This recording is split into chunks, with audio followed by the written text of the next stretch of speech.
আপনার ভাই একটা ছিল, আপনার বাবা মারা যাওয়ার পরে আপনার সন্তানটাকে সেই ভাই অর্থাৎ বাচ্চাটার চাচা লালন পালন করতেছে, সেই চাচাও মারা গেল। এবার বলেন পরীক্ষাটা সহজ না কঠিন? কথা বলেন।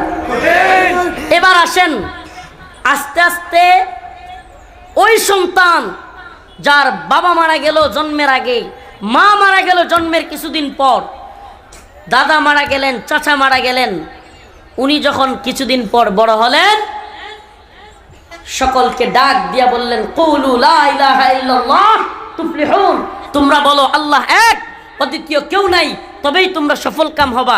বলার সাথে সাথে যেই ছেলেটাকে সবাই মিলে আল আমিন বলতো, কি বলতো? বিশ্বাস করত, যিনি বললে যে আমি যদি বলি মাশাআল্লাহ আলহামদুলিল্লাহ আলহামদুলিল্লাহ